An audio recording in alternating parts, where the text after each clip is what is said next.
Assalamualaikum warahmatullahi wabarakatuh. Perkenalkan, saya Miftahul Zahara dari kelompok 7. Di sini saya akan menjelaskan sedikit tentang perkembangan ilmu pengetahuan pada masa dinasti Umayyah di Damaskus. Dinasti Umayyah terjadi perkembangan ilmu pengetahuan yang sangat pesat.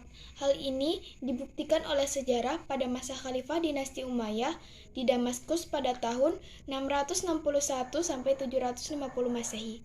Adapun ilmu pengetahuan yang berkembang pesat pada masa dinasti Umayyah dikelompokkan menjadi dua kelompok, yaitu ilmu akli dan ilmu nakli. Yang pertama adalah ilmu akli. Ilmu akli merupakan ilmu yang berasal dari pemikiran manusia. Contohnya seperti ilmu kedokteran, kimia, sejarah, dan arsitektur. Yang pertama adalah ilmu kedokteran. Ilmu kedokteran belum berkembang dengan baik pada masa dinasti Bani Umayyah. Akan tetapi, pada masa Khalifah Walid bin Abdul Malik terjadi perkembangan cukup baik di bidang kedokteran. Yang kedua adalah ilmu kimia. Khalid bin Yazid adalah orang pertama yang mentransfer ilmu kimia dan kedokteran dalam bahasa Arab. Ia telah mengeluarkan biaya yang sangat besar dalam upaya mendapatkan emas dan alat-alatnya. Buku yang disusun oleh Khalid bin Yazid tidak ada yang sampai ke tangan kita sampai hari ini. Namun, ia menjadi pelopor kemajuan ilmu kimia di masa selanjutnya. Ahli kimia lainnya pada masa itu adalah Abu Al-Qasim Abbas bin Famas yang mengembangkan ilmu kimia murni dan kimia terapan. Ilmu kimia murni maupun kimia terapan merupakan dasar bagi ilmu farmasi yang erat kaitannya dengan ilmu kedokteran. Yang ketiga adalah ilmu sejarah. Sejarah merupakan ilmu yang membahas tentang perjalanan hidup, kisah, dan riwayat.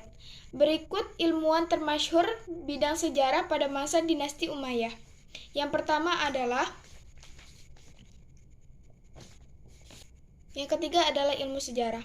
Ilmu sejarah merupakan ilmu yang membahas tentang perjalanan hidup, kisah, dan riwayat. Berikut ilmuwan yang termasyhur bidang sejarah pada masa dinasti Umayyah. Yang pertama adalah Abu Marwan Abdul Malik bin Habib, lahir pada tahun 790 Masehi di desa Kurat Ilbira, dekat dengan Granada, dan meninggal pada tahun 852 Masehi di Cordoba. Salah satu buku Abu Marwan Abdul Malik bin Habib yang terkenal adalah Al-Tarikh. Pada masa dinasti Umayyah, Khalifah Muawiyah bin Abu Sufyan memerintahkan Ubaid bin Syurban al-Yamani untuk menulis buku tentang sejarah masa lalu Bani Umayyah. Karya-karyanya antara lain adalah kitab Al-Muluku wal Akhbar Al-Madi atau buku catatan sejarah raja-raja masa lalu. Sejarawan lainnya adalah Suhara Abdi yang menulis buku Kitabul Amsal. Sekian dari saya, akan dilanjutkan oleh Ferdi. Saya di sini akan menjelaskan tentang ilmu arsitektur yang berkembang di masa dinasti Umayyah di Damaskus. Perkembangan di bidang arsitektur terlihat dari bangunan arsitek masjid yang memenuhi kota. Kota lama pun dibangun menjadi modern. Mereka mendahulukan gaya Persia bernuansa Islam yang kental di setiap sudut bangunannya. Pada masa Khalifah Al-Walid dibangun sebuah masjid yang terkenal dengan nama Masjid Damaskus, serta dibangun sebuah kota baru yaitu yang bernama Kairouan oleh Uqbah bin Nafi. Selanjutnya saya akan menjelaskan tentang ilmu nakli.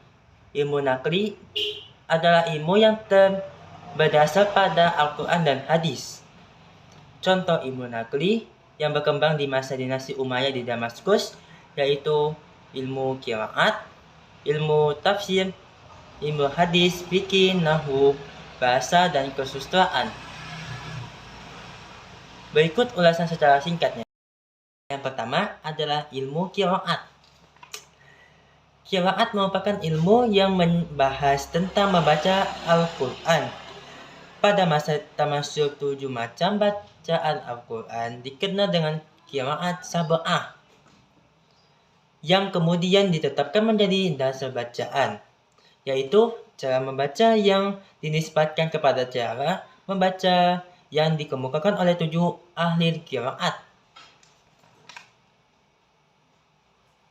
7 ahli qiraat tersebut ialah Abdullah bin Katsir, Ashim bin Abi Junud, Abdullah bin Amir al-Jassas, Ali bin Hamzah bin Abu Hasan bin Al-Kisai, Hamzah bin Habib al-Zayyad, Abdul Amr bin Al-A'la, dan Nafi bin Naim. Selanjutnya adalah ilmu tafsir. Ilmu tafsir ialah ilmu yang membahas tentang undang-undang yang menafsirkan Al-Quran. Pada masa ini, ahli tafsir yang terkenal di kalangan sahabat yaitu Ibnu Abbas. Tokoh-tokoh ilmu tafsir yang terkenal di kala itu adalah Mujahid atau bin Abil Rabah, Ikrimah, Qatadah, Sa'id bin Jubair, Mas'ud bin Al-Ajda, Wahab bin Munabbih, Abdullah bin Salam, dan Abdul Malik bin Juraid al-Maliki. Selanjutnya adalah ilmu hadis. Ilmu hadis adalah ilmu yang ditunjukkan untuk menjelaskan riwayat dan sanad al-hadis, karena banyak hadis yang bukan berasal dari Rasulullah SAW. Beberapa muhadis yang terkenal pada masa ini ialah Muhammad bin Syihab az-Zuhri, Ibnu Abi Malikah al-Uzai, Abdurrahman bin Amr, Hasan Basri, dan As-Syabi.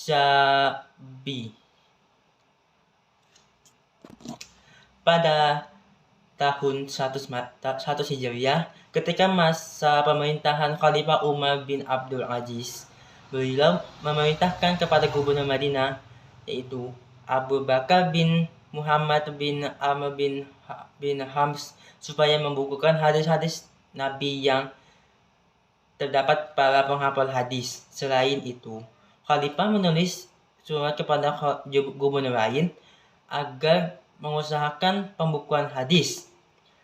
Khalifah juga secara khusus menulis surat kepada Abu Bakar Muhammad bin Muslim bin Ubaidillah bin Syihab az-Zuhri.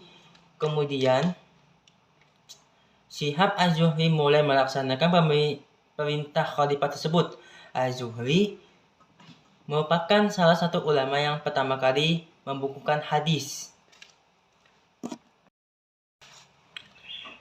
Selanjutnya adalah ilmu fikih. Di akhir masa dinasti Umayyah, lahir dua tokoh mazhab, yaitu Abu Hanifah di Kufah dan Imam Malik di Madinah. Sedangkan Imam Syafi'i dan Imam Ahmad bin Hambal atau Imam Hambali lahir pada masa dinasti Abbasiyah. Masa pemerintahan dinasti Umayyah adalah masa dimulainya pembentukan fikih Islam. Dinasti ini telah menetapkan dasar hukum Islam menurut pertimbangan kebijaksanaan dalam menetapkan keputusan yang bersandarkan Al-Quran dan pemahaman nalar. Assalamualaikum warahmatullahi wabarakatuh. Ilmu Nahwu. Nahwu merupakan ilmu yang menjelaskan cara membaca suatu kalimat dalam berbagai posisi. Ilmu ini muncul setelah banyak bangsa yang bukan Arab masuk Islam dan negeri mereka menjadi wilayah negara Islam. Adapun penyusun ilmu Nahwu yang pertama dan pembukukannya seperti sekarang adalah Abu Aswad ad-Duali. Beliau belajar dari Ali bin Abi Thalib, sehingga ada ahli sejarah yang mengatakan bahwa Ali bin Abi Thalib sebagai bapaknya ilmu Nahwu. Ilmu Nahwu tumbuh di Basrah dan Kufah sebagai dua kota penting yang menjadi pusat kebudayaan pada abad pertama Hijriah. Ulama Nahwu lainnya adalah Abu Amir bin Al-Ala, kemudian Khalil bin Ahmad, peletak dasar ilmu Arud dan penyusun kitab Al-Ain yang dianggap sebagai kamus pertama bahasa. Ilmu tasawuf. Tasawuf merupakan sebuah ilmu tentang cara mendekatkan diri kepada Allah Subhanahu wa taala. Tujuan hidup semakin mendapatkan makna yang mendalam serta mendapatkan ketentraman jiwa. Tokoh sufi tamasyhur masa dinasti Umayyah adalah Sa'id bin Musayyah. Ia adalah murid sekaligus menantu Abu Hurairah.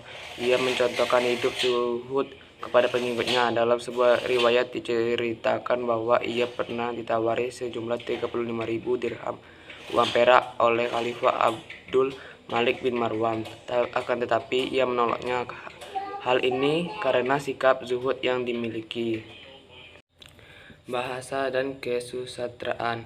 Pada masa pemerintah Khalifah Abdul Malik bin Marwan, bahasa Arab digunakan sebagai administrasi negara.